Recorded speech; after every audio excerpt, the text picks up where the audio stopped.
10 cose che non sai del parkour. Ciao a tutti ragazzi, CCC, siamo su YouTube, sappiamo come funziona. Prima cosa, per fare parkour non ti serve assolutamente niente. Basta che tu vai fuori di casa e trovi qualcosa da fare. Sei in città, sei in natura, va benissimo qualunque cosa. L'obiettivo è sempre quello di riuscire a muoversi in maniera sicura nell'ambiente che hai a disposizione. Se hai un prato, imparerai a correre evidentemente, a rotolare, magari capirai bene come funziona il tuo piede. Se hai una montagna capirai come si scala. Se hai una città capirai come passarci attraverso, come funzionano i muri polverosi, come funzionano le ringhiere e bla bla bla. In ogni caso l'obiettivo è uscire fuori e con quello che si ha a disposizione imparare a muoversi meglio, in maniera sicura e in maniera divertente. Numero 2, non c'è il concetto di livello minimo, livello massimo, di paragoni con gli altri. Non abbiamo questo concetto qui. Ognuno di noi è diverso, ognuno di noi può muoversi e riesce a muoversi in maniera diversa. Puoi decidere tu che cosa vuoi fare, come lo vuoi fare. Ovviamente puoi trarre ispirazione dagli altri, ovviamente ci sono dei movimenti che sono stati sviluppati negli anni e sono diventati più sicuri rispetto ad altri, ma il processo per arrivarci lo decidi tu. L'importante è che lo fai con giudizio, ovviamente, no? Non è che siccome vuoi saltare 20 metri allora ti butti subito da 20 metri. Bisogna semplicemente sempre e comunque fare quello che si riesce. Capire questo concetto qui è molto importante perché ci differenzia da tutte le altre attività fisiche dove ci sono sempre i paragoni, ma anche giustamente. Noi non abbiamo questo tipo di vincolo, quindi siamo piuttosto liberi di imparare ai nostri ritmi e ai nostri tempi, senza fretta. Questa è la verità. Piccola nota laterale, i praticanti di parkour non sanno stare fermi. Facciamo un piegamento. Numero 3. Il parkour non è competitivo, ok? Quindi bisogna capire che questa attività, essendo troppo personale, ogni persona ha un livello diverso, ha un fisico diverso, ha delle necessità diverse, ma soprattutto ha delle voglie e degli obiettivi diversi. Non possono tutte queste caratteristiche convogliare tutta questa pratica in 2, 3, 10 movimenti standardizzati da poter fare davanti a una giuria per un giudizio. Non è la concezione di questa attività e non è nata per questo, senza contare il fatto che quando si fanno le competizioni non è che il benessere fisico è al primo posto, al primo posto c'è il vincere, e questa non è proprio l'idea del parkour. Se applicassi quest'idea quando voglio fare un salto, lo farei per il video di Instagram, lo farei per farmi vedere dagli altri, lo farei per sentirmi grosso. Questa mentalità qui non funziona nel parkour e non fa andare avanti le persone a lungo termine. Quindi, seppur uno può fare quello ovviamente che vuole, ridurre il parkour a semplicemente una serie di movimenti standardizzati e giudicati da altri in una competizione è veramente riduttivo ed è un grande peccato, ovviamente. Non essendo competitivo, poi avvicina tutta quella fascia di persone che dello sport non gliene frega niente, perché non hanno voglia di poi andare a fare la gara, non hanno voglia poi di sentirsi in soggezione perché devono fare per forza delle cose per vincere. Attira quindi tutte quelle persone che magari hanno voglia di muoversi, perché ogni fisico umano ha voglia di muoversi, però non riescono a trovare la loro strada perché semplicemente ogni volta che si mettono in condizioni di provare qualcosa sono poi costretti a gestire competizioni, paragoni con gli altri, bisogna essere sempre più bravi, se no nessuno ti chiama in partita, non vieni valorizzato, non vali niente. Nel parkour queste cose non succedono grazie al fatto che non è competitivo. Numero 4.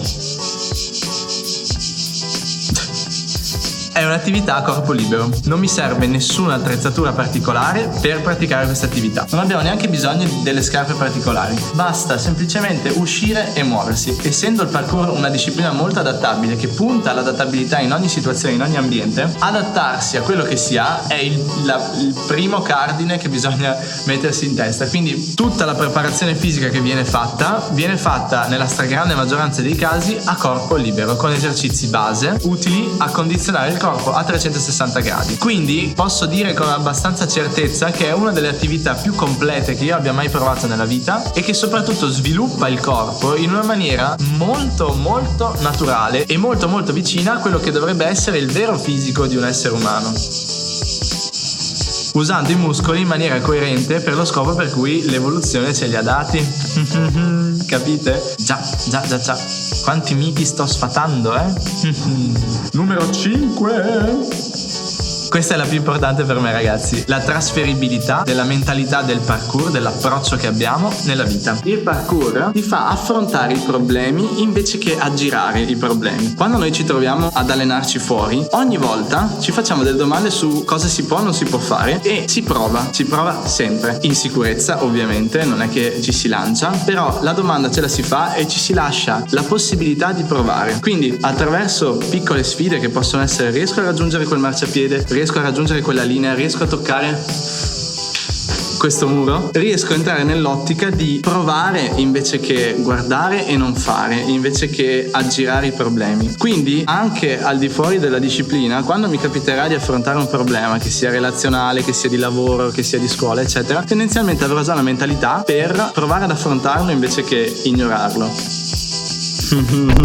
Numero 6. Allora, questo è particolare. Chi pratica parkour sviluppa quella che viene chiamata visione del parkour, che altro non è che una visione più fantasiosa, più creativa della vita stessa. Ogni volta che un praticante di parkour cammina per strada è letteralmente inondato di stimoli, di cose che ha voglia di provare, di cose che lo incuriosiscono. La strada, l'albero, la ringhiera, il muretto, il marciapiede non sono più quella cosa lì, sono anche quella cosa lì, perché nella sua mentalità l'ambiente che ha a disposizione apre tutta una serie di possibilità motorie, di divertimento molto più ampie rispetto a un unico utilizzo. Questa cosa è molto simile a quando da bambini andavamo sulle giostrine e vedevamo i draghi, vedevamo la lava per terra, vedevamo tutta una serie di cose che la nostra fantasia ci dava la possibilità di vedere. Questa cosa qui, trasferita all'età adulta, si chiama visione del parkour, o meglio, noi l'abbiamo chiamata così. Sostanzialmente rende tutte le giornate un po' più stimolanti, fantasiose e creative, e ti dà la possibilità di vivere la città o l'ambiente che hai a disposizione in maniera molto più creativa e molto più divertente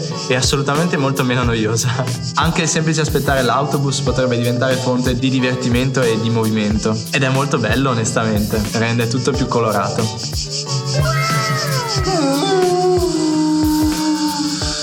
Numero 7. Il parkour è adatto a tutti. E questo perché, come abbiamo già detto nei punti precedenti, non essendo competitivo, non avendo un livello minimo, non avendo necessità di nessuno strumento, avendo solo la necessità del corpo per muoversi, è adatto ad ogni persona. Perché ciò che decido di fare, come decido di farlo e come voglio crescere come praticante e come persona, lo decide solo il praticante. Quindi tutti possono trarne beneficio, non necessariamente devono arrivare a fare salti incredibili, però ovviamente tutti possono provare e capire se è per loro oppure no. Magari non vi diverte, ci sta. Io ad esempio insegno da 8-9 anni a bambini di 6 anni, ragazzini, ragazzi adulti, universitari, adulti, oltre i 40-50 anni. È il parkour che si adatta al praticante e non il praticante che si adatta al parkour.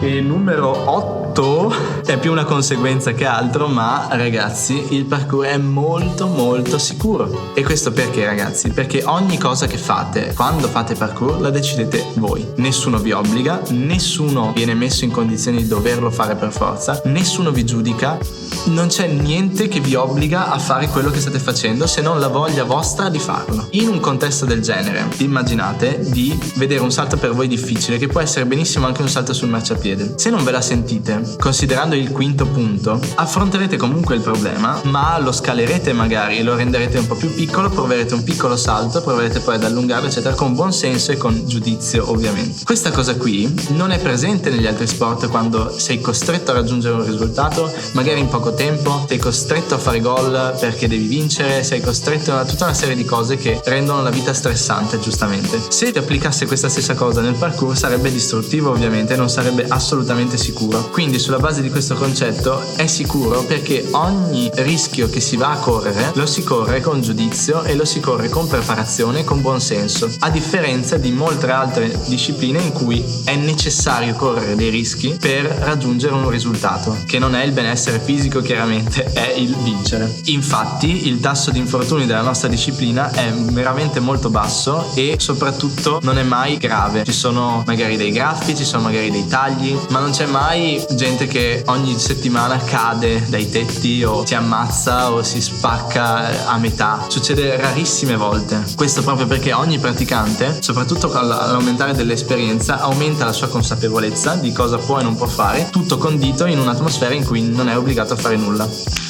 Numero 9. Il parkour è una pratica infinita, signore e signori. Quindi a qualunque età, in qualunque momento della propria vita ci si trova, si può imparare qualcosa, si può migliorare qualcosa e si può progredire in qualcosa. Quindi è una pratica infinita perché è così olistica, così generale, che non avendo appunto una codifica, non avendo appunto degli esercizi standard che bisogna fare, quelli sono, si può variare e nel tempo, anche invecchiando, si può migliorare su certi aspetti e diventare meglio del giorno precedente. La decima è un po' più filosofica, ma è importante da dire adesso che avete avuto un'infarinatura generale di quella che è questa pratica. Il parkour ti aiuta a conoscerti meglio, a capire meglio chi sei e come funziona il tuo corpo. Ti dà la possibilità di capire quando è il momento di fermarsi, quando è il momento di spingere un po' di più, se sto facendo un determinato esercizio, se sono in una discussione con qualcuno, come mantenere la calma, come cercare di capire l'altro, come riuscire a gestire le mie emozioni in modo tale che non prevalgano e che quindi non riesca a comunicare quello che voglio dire in maniera serena e tranquilla. Se sono in una situazione di pericolo in cui devo andarmene velocemente, so come si fa. Se devo affrontare un problema al lavoro, un esame o una verifica a scuola, un'interrogazione, so come funziona e quindi so come calmarmi, so quanto tempo posso durare seduto, so quanto tempo posso muovermi senza avere fatica e bla bla bla. Tutta questa consapevolezza del nostro corpo, che non è solo fisica e prettamente specifica dell'attività del parkour, quindi non so solo al millimetro quanto posso saltare, so anche tutta una serie di altre cose che mi sono arrivate di conseguenza a gestire le mie emozioni e affrontare le mie paure. Insomma, è un buono strumento per migliorare come persone in tutti gli aspetti della vita, se preso con il giusto buonsenso. Ora lo so che in internet non c'è nulla di tutto ciò ed è il motivo per cui sto facendo questo video. Se siete dei praticanti di parkour e qualcuno ancora vi rompe le scatole su che cosa è e che cosa non è, magari mandategli questo video, che non sarà l'unico che farò ovviamente a riguardo, nella speranza che il mondo capisca un po' meglio che non siamo dei pazzi, non siamo degli incoscienti, anzi siamo delle persone assolutamente sennate che vogliono semplicemente stare bene e far star bene gli altri di fatto, utilizzando la città in maniera intelligente. Detto questo, io vi saluto. Se siete arrivati a questo punto del video, grazie mille e ci si vede la prossima volta. Buona giornata a voi. La mia sarà stupenda. Arrivederci.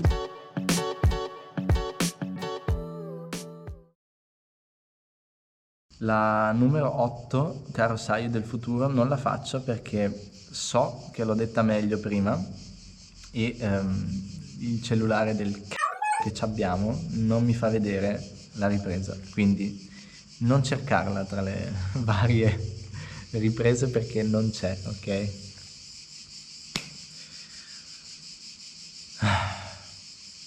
Forza, ne mancano solo 2.